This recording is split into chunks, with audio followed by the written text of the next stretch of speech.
नमस्कार दोस्तों, मैं हूं जी माधव। आप देख रहे हैं डिवक सेंस। दोस्तों, आज का हमारा टॉपिक है बाइकआउट ऑफ चाइना। आज जब जब चाइना से विवाद होता है, हमारे देश में चाइना को लेकर काफ़ी गुस्सा भड़कता है। दोस्तों, आखिर मेरा ये क्वेश्चन है देश के सभी लोगों से कि चाइना को रोकना है या चाइना के सामान को रोकना है।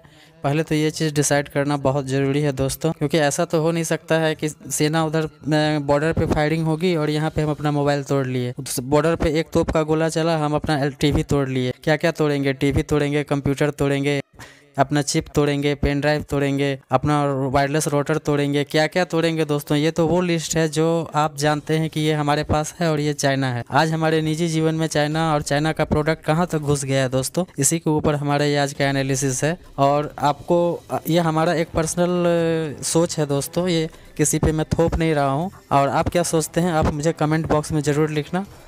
तो चलते हैं टॉपिक की ओर दोस्तों। कुछ लोग कहते हैं चाइनीज़ सामानों को मत खरीदो, बायकॉट कर दो।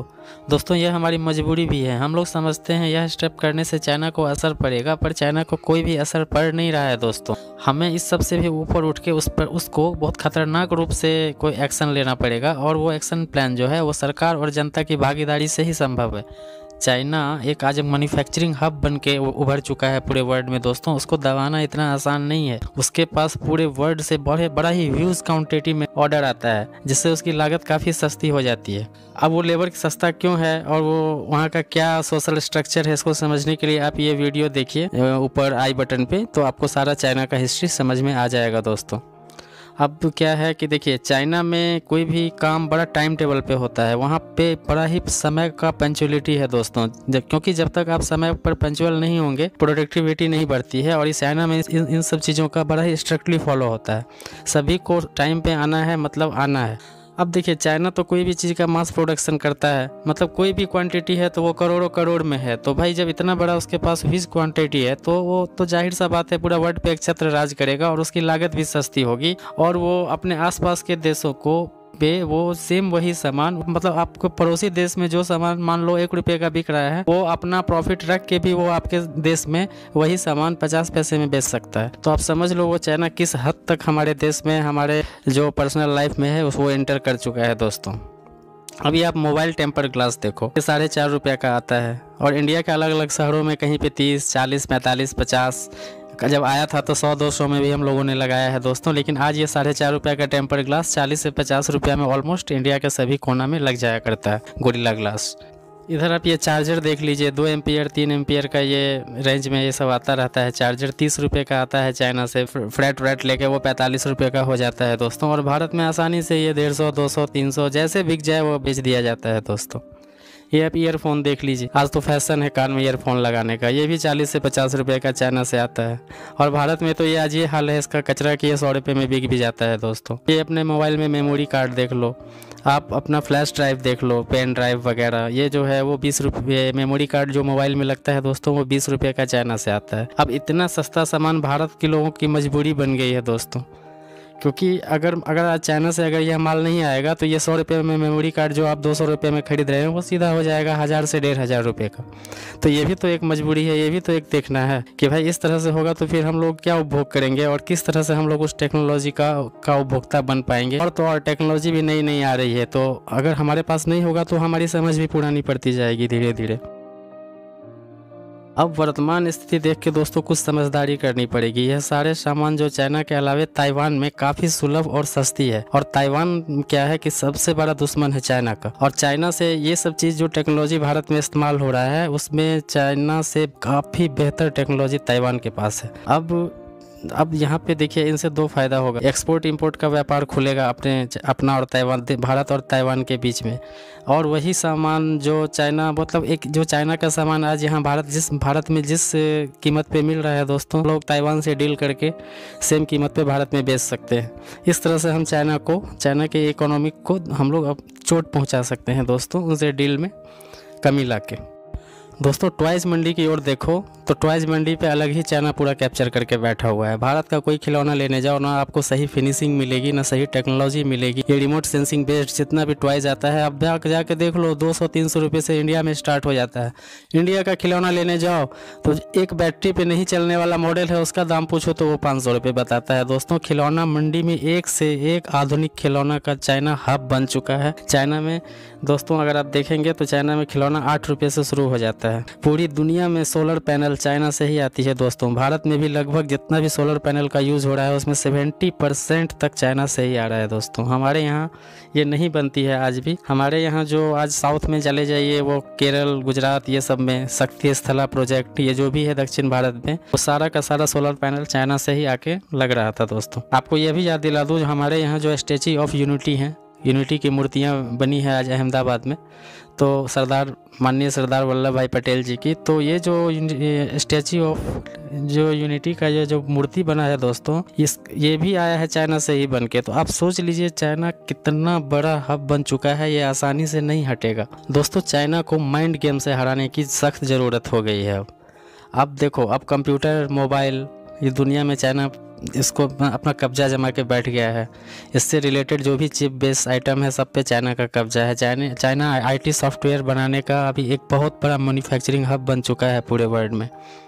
अभी आप कैमरा देखो, ये जो हम लोग फोटोग्राफी करते हैं अपना सोशल, शादी विवाह, बर्थडे या टूरिस्ट स्पॉट पे, ये कैमरा, फिर तीसरी आंख वेब कैमरा, ये सब कैमरा से रिलेटेड लेंस और ये सब जितना भी आइटम है दोस्तों, ये गैजेट है कैमरा से रिलेटेड, लेंस से रिलेटेड, मेगापिक्सल, ये सारा का सारा चाइना बहुत बड़ा हब बन गया है दोस्तों। इसमें चाइना को कहीं कोई सानी नहीं है अभी दूसरे कंट्री से, बहुत आगे जा चुका है और यह हमारी मजबूरी भी बन चुकी है दोस्तों।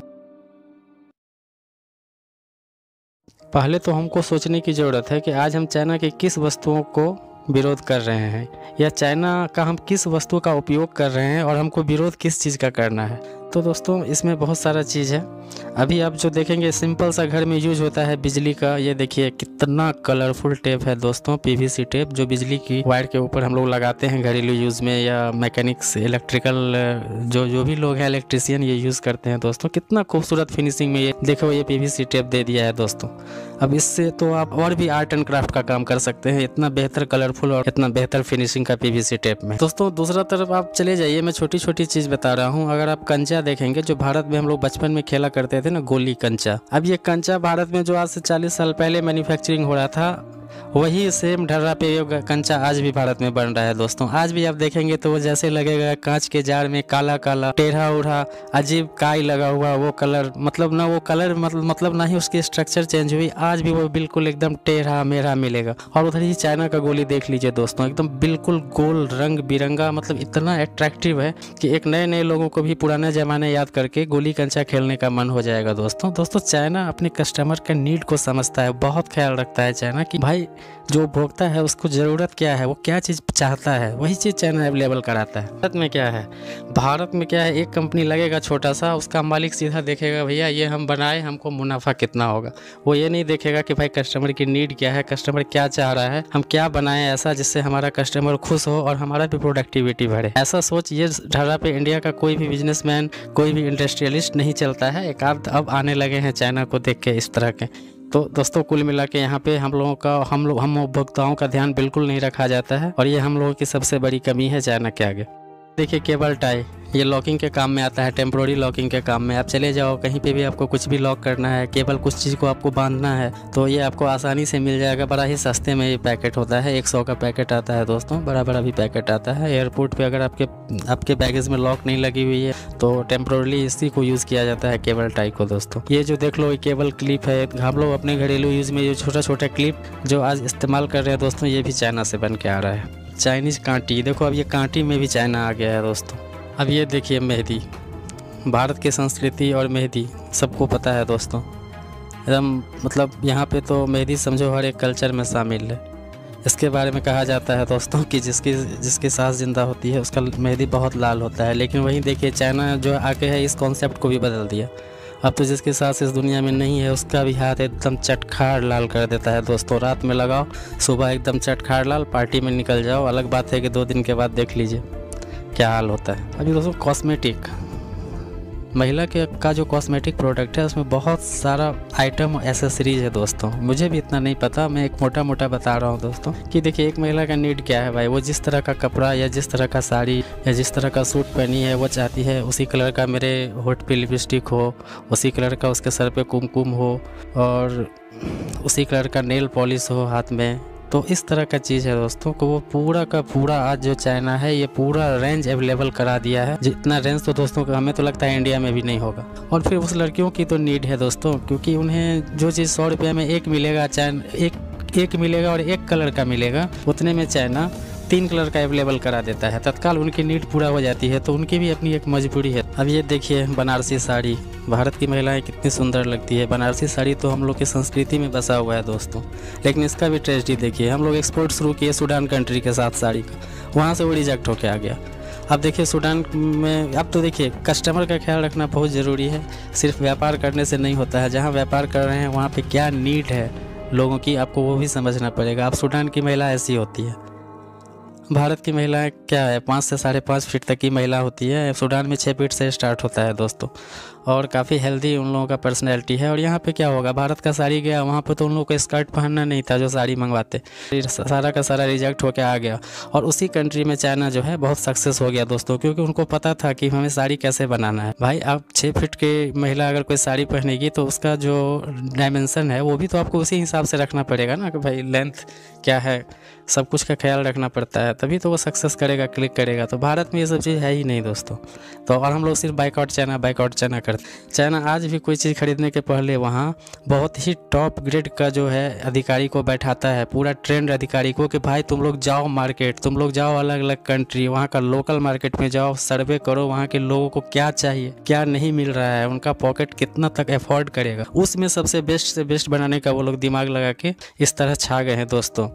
ये तो अब ये भी देखिए आपको देखना पड़ेगा। हम लोग एक टॉर्च भी लेते थे दोस्तों। देखो ये एक टॉर्च लेते थे, उसमें भी 50-70 रुपये का बैटरी लगाते थे। 100 रुपये में रिचार्जेबल मिलता है, 2 पिन निकाल दिया, चार्ज करो, कोई बैटरी नहीं खरीदना है। पहले के समय में 50-60 खर्चा करो, ख़राब हुआ तो चले जाओ मोची के बगल में एक टॉर्च बनाने वाला भी बैठा रहता था। तो भारत तो देखिए, भारत को तो अपना कॉन्सेप्ट और अपना सोच बदलना ही होगा दोस्तों। फ्रेंड्स, चाइना यह भी जान चुका है कि भारत की जो महिलाएं हैं उनकी वीकनेस क्या है दोस्तों। ये भारत के किचन तक अपना पैठ जमा चुका है दोस्तों।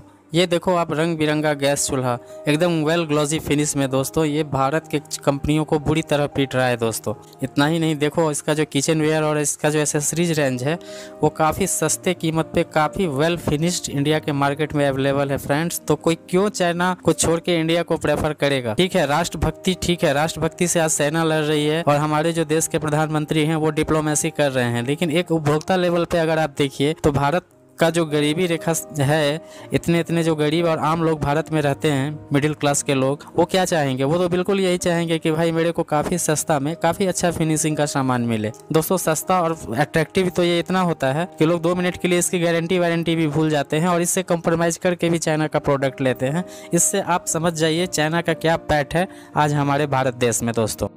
अगर आप कपड़े के मंडी में जाएंगे दोस्तों तो ये जो गारमेंट का जो सेक्टर है दोस्तों, इसमें भी चाइना का बहुत ही अच्छा पैठ है। प्रायः हम लोग ध्यान नहीं देते हैं, लेकिन इसमें भी चाइना अपनी अच्छी पैठ बना चुका है। जितनी भी महिला वर्ग है उसको ध्यान में रख के एक से एक डिजाइनर और कलरफुल सूट दोस्तों चाइना लॉन्च कर चुका है इंडिया में। वो नई वैरायटी और रेंज लॉन्च करता रहता है रेगुलर बड़े बड़े नेशनल मार्केट में दोस्तों। अगर आप दिल्ली, कोलकाता, बॉम्बे, मद्रास, रांची, पटना वगैरह जाओगे, हैदराबाद, तो देखोगे कि दोस्तों काफ़ी यहाँ पे एक अलग ही रेंज आपको देखने को मिलेगा। और वो काफ़ी, जब आप प्राइस देखेंगे तो अनबिलीवेबल, मतलब इतना सस्ता दोस्तों कि आपको चाइना को लोग प्रेफर करे ना करे ये असमंजस ही बन जाती है। तो भैया इस तरह से तो चाइना भागेगा नहीं। चाइना को भगाने के लिए बहुत ठोस रणनीति करना पड़ेगा। ये चौक चौराहे पे पुराना घर का LCD जाके जला देने से पब्लिकली चाइना नहीं भागेगा, इस बात को ध्यान में रखना पड़ेगा दोस्तों। हालांकि हमारा कपड़ा का खरीदार कपड़ा पे बहुत कम डिपेंड है आज भी भारत के लोग चाइना पे, लेकिन इसका तो एक ठोस समस्या का समाधान तो ढूंढना ही होगा दोस्तों। फ्रेंड्स, हम अब 2-4 चीज़ जान गए हैं कि चलो ये चाइनीज है, इसका विरोध करना है, भगाओ इसको। भैया इसको भगाने से चाइना नहीं भागेगा। आज भारत को यह मौका नहीं गंवाना चाहिए।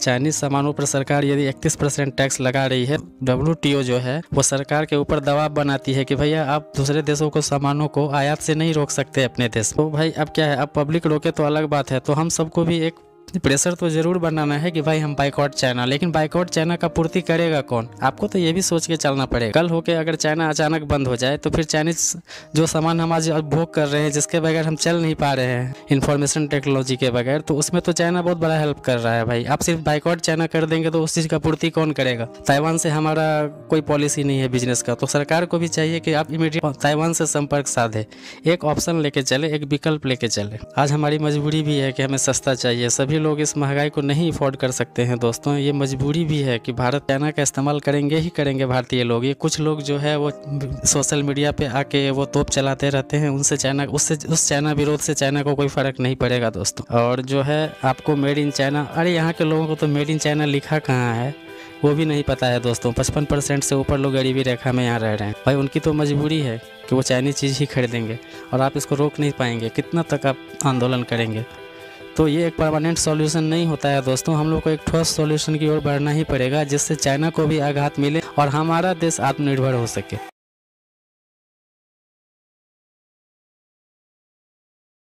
दोस्तों, वर्तमान स्थिति को देखते हुए भारत सरकार को चाइनीज़ सामानों का सब्स्टिट्यूट ढूंढना ही होगा दोस्तों। और ये जो सब्स्टिट्यूट है वो वियतनाम, ताइवान के पास भारी मात्रा में है दोस्तों। उनसे संपर्क करने की सख्त ज़रूरत है। अब देखिए इसमें क्या है कि आप जो इनका जो सब्स्टिट्यूट आप दूसरे देशों से ढूंढ रहे हैं, उनको टैक्स घटा के 8% कर देना चाहिए, जिनसे उसके सामान ताइवान और वियतनाम के सस्ते लगने लगेंगे दोस्तों। जब ये देश में ये सामान आएंगे ताइवान से और वियतनाम से, जब इनका टैक्स सरकार घटाएगी तो ये सामान भारत में सस्ते लगने लगेंगे, तो कोई चाइना को पूछेगा ही नहीं। चाइना के टैक्स को बढ़ा के 31 से बढ़ा के 41% कर दीजिए, जिससे चाइनीज़ प्रोडक्ट और महंगी लगने लगेगी यहाँ के लोगों को, और महंगी हो ही जाएगी। भारत सरकार को भी अपने उद्योग अधिकारी को एकदम टारगेट दे देनी चाहिए, और जहाँ भारत में जितने भी बंदरगाह पे शिप आती है, चाइना से कंसाइनमेंट आता है दोस्तों, सबको सिखा के रख देना चाहिए कि देखो भाई, चाइनीज़ सामान का जो भी कंसल्टेंट है इंडिया में, उस सबको पूरा टॉर्चर करके रख दो। मतलब जो सामान मान लो झारखंड का है उसको भेज दो गुजरात, अब जो सामान बिहार का आ रहा है उसको भेज दो जम्मू कश्मीर। और चाइना कुछ बोले तो चाइना को भी कहना चाहिए कि भाई हमारे यहाँ यही सिस्टम है दोस्तों। चाइना जो है यही सब टॉर्चर नीति अपना कर वो जो है इतना आगे बढ़ गया है। वो अपने कंट्री में किसी दूसरे लोगों को घुसने ही नहीं देता है इतनी आसानी से दोस्तों। हमारा कहना है फ्रेंड्स कि आप वियतनाम, ताइवान की कंपनी को सहूलियत दीजिए। अब क्या होगा दोस्तों कि एक समय ऐसा आएगा कि जितने भी डिस्ट्रीब्यूटर और जो इंपोर्टर हमारे देश में बैठे हुए हैं, वो खुद भी तंग आ जाएंगे चाइना के इस लेट शिपमेंट से। वो खुद कहेंगे कि यार बहुत टेंशन है यार चाइना का सामान मंगाने में, इससे तो अच्छा है कि ताइवान और वियतनाम का सामान मंगाओ। तो दोस्तों इस तरह से भी आप ऐसे कर सकते हैं डिप्लोमेसी। भारत के इन सब हरकत से चाइना इतना तंग आ जाएगा दोस्तों को लास्ट में कंप्रोमाइज़ करने ज़रूर आएगा, और तब दबाव बनाकर हम लोगों को चाइना से कहना होगा कि देखो भैया, यहाँ सब कुछ साफ साफ है और आपको हमारे देश में व्यापार करना है, बेशक आप कीजिए। हम तो यहाँ तक कहते हैं कि आप 31% की जगह 20% टैक्स दीजिए, लेकिन आप भारत में ही अपना कारखाना खोलिए। अब देखिए, भारत में फैक्ट्री खोलने से भारत को काफ़ी फ़ायदा होगा दोस्तों। ज़मीन भारत से खरीदेगा, फैक्ट्री का जो रॉ मटेरियल लगेगा वो भी वो भारत से खरीदेगा, यहाँ प्रोडक्शन करेगा तो भारत की GDP में सहायता मिलेगी दोस्तों। यहाँ के लोगों को रोज़गार मिलेगा। वो अपने यहाँ से तो लेबर लाएगा नहीं दोस्तों, और अगर ले भी आया तो हम लोगों को डबल फ़ायदा है। क्योंकि देखिए दोस्तों, जो भी जगह डेवलप करता है, जहाँ पे रोज़गार के दृष्टिकोण से कुछ अपॉर्चुनिटी दिखता है लोगों को, वहाँ लोगों का भीड़ जमा होता है। बाहर से लोग वहाँ आते हैं और वहाँ की अर्थव्यवस्था में भी मदद करते हैं। अब वो वहाँ जहाँ रहेंगे तो वहाँ के लोगों का जो भी मकान है सब में अच्छा रेंट आएगा।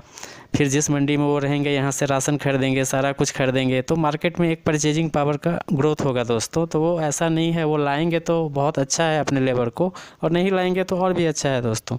इसका दूसरा सबसे बड़ा फ़ायदा तो ये होगा दोस्तों कि हिंदुस्तान के लोगों में नई नई टेक्नोलॉजी सीखने की ललक आएगी कि भाई इस तरह की भी टेक्नोलॉजी होती है, और लोग अपने तन मन धन लगा के उस टेक्नोलॉजी को सीखने आएंगे। लोगों को जब रोज़गार मिलेगा तो लोगों की स्किल डेवलपमेंट होगी दोस्तों। चाइना ऐसे ही अमेरिका से टेक्नोलॉजी चुरा के लाया है और लोगों को ट्रेंड करके वहाँ से काम ले रहा है दोस्तों। इधर भारत के युवाओं में स्किल डेवलपमेंट होगा दोस्तों। भारत में आज सबसे बड़ा कमी यही है, यहाँ के लोगों का स्किल डेवलपमेंट दोस्तों। यहाँ पे 1 डिग्री लेने जाओ तो उसमें 72 क्राइटेरिया है दोस्तों। इस पे हम कभी एक सेपरेट वीडियो बना लेंगे और समझ लेंगे दोस्तों कि यहाँ का एजुकेशन सिस्टम में कितना खामी है दोस्तों। आज देख रहे होंगे सरकार ने TikTok, UC browsers, beauty plus सहित कई 50 से ऊपर कई सारे ऐसे ऐप हैं जिनको सरकार ने पूर्णतः बैन कर दिया है दोस्तों। हालांकि टिकटॉक कह रहा है कि भाई हम जाएंगे WTO के पास, तो जाए वो, वहाँ पे वो हार जाएगा। WTO उसको खुद कोई इंटरटेन नहीं करेगा दोस्तों, तो ये एक अलग मसला है। भारत के पास तो एक बहुत बढ़िया सा बहाना है दोस्तों। बहाना क्या, ये क्या चाइना पे भरोसा भी नहीं है। ये जितने सारे लोग, लड़कियाँ, महिलाएँ आज टिकटॉक पे नाच रही हैं, वीडियो बना रही हैं दोस्तों, इस सब का गलत एडिटिंग करके मिसयूज कर सकता है चाइना। चाइना पे कोई भरोसा नहीं किया जा सकता है दोस्तों। WTO कानून के अनुसार गवर्नमेंट किसी भी कंपनी को ज़बरदस्ती प्रतिबंध नहीं लगाएगी दोस्तों, वो ज़बरदस्ती बैन नहीं कर सकती। चाइना के सामानों को बाइकआउट नहीं करना है, सबको अपने देश में लाके बनवाना है दोस्तों। ऐसा दबाव बनाना है कि यहीं पर वह प्रोडक्शन हो। नहीं बनाए तो कोई बात नहीं है, तब तुम 40% टैक्स दो। और ताइवान और वियतनाम के सामानों को प्राथमिकता देंगे हम लोग। और अगर चाइना बनाने के लिए राज़ी हो जाता है तो बोलेंगे ठीक है भैया, और अगर बनाता है तो भाई उसको आप टैक्स में रिबेट दो, चाइना को भी रिबेट दो। इससे तो यही बेनिफिट है कि भाई चाइना आएगा तो मरेगा, और नहीं आएगा तो डिस्टर्ब होकर मरेगा। भारत में जिला उद्योग पदाधिकारी सिर्फ दिखाने के लिए होते हैं दोस्तों, जबकि चाइना में यह पोस्ट काफ़ी टारगेट ओरिएंटेड है, जिम्मेदारी भरा कैरियर है दोस्तों। अब यहाँ के गवर्नमेंट जॉब में लोगों को देखिए ना, गवर्नमेंट जॉब मिल गया है, बैठे हुए हैं तो निकल गया है। 10 बज गया घड़ी देख लिए, 4 बज गया घड़ी देख लिए, घर चले गए। अब सरकारी नौकरी लग गया। अब यहाँ के किसी ऑफिस में चले जाओ, एक डेथ सर्टिफिकेट बनाना हो दोस्तों, आपको महीनों दौड़ा के जान ले लेता है दोस्तों। अतः भारत के भी सभी अधिकारी को ट्रेनिंग दे के एक डेडिकेशन डेवलप करना होगा कि भाई देखो यहाँ पे इतना कंपनी खोलवाओ, और नहीं कंपनी खोलवाओगे तो नौकरी गवाओ। कुल मिला के चाइना को ये बता देना पड़ेगा कि भैया अगर आपको भारत में बेचना है तो माल यहीं बनाओ, यहीं मैन्युफैक्चरिंग करो, भारत को मैन्युफैक्चरिंग हब बनाओ, वरना भूल जाओ कि भारत का व्यापार तुम्हारे लिए है। दूसरी तरफ देखोगे दोस्तों तो भारत का एक अलग ही टाइप का समस्या है। यहाँ पे भी एक टिटपुजिया नेता यहाँ पे जाते हैं तो उसके पीछे गवर्नमेंट जो है 10 पुलिस वाले को लगा देता है।